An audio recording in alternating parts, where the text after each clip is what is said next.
অনেক জপ ধ্যান করি, তবুও জ্যোতি দর্শন হচ্ছে না। সমাধি বা শক্তি লাভ নয়। আধ্যাত্মিক অগ্রগতির লক্ষণ কি মহারাজ? অপূর্ব উত্তর দিচ্ছেন স্বামী সোমেশ্বরানন্দজি মহারাজ। মহারাজ বলছেন, অন্তত 3টি লক্ষণ দেখা যায় বা অনুভব করা যায় সাধনায় অগ্রগতির। প্রথমত, মন আগের তুলনায় শান্ত থাকে। দ্বিতীয়ত, মনের কামনা বাসনা কমে আসছে। তৃতীয়ত, আগের চেয়ে আনন্দিত অবস্থায় থাকে মন।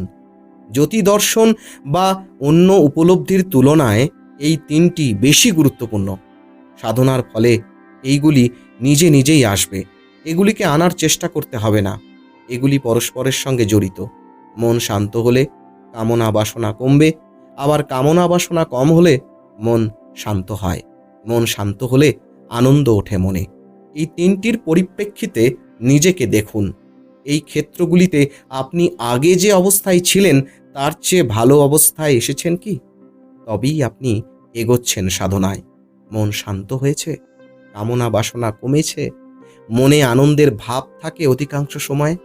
এইগুলি আধ্যাত্মিক অগ্রগতির লক্ষণ। আপনার মন ক্রমশ সতেজ হয়ে উঠেছে, ইতিবাচক মানসিকতা, পজিটিভ অ্যাটিটিউড মনের মধ্যে, মনের সংবেদনশীলতা বাড়ছে, অন্যের দুঃখে আপনার মন সাড়া দেয়, মানুষের প্রতি ভালোবাসা, সমবেদনা, করুণা বাড়ছে।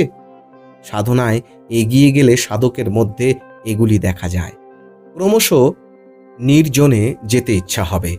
জাগতিক বিষয় নিয়ে লোকদের সঙ্গে গল্প করতে ইচ্ছা হবে না।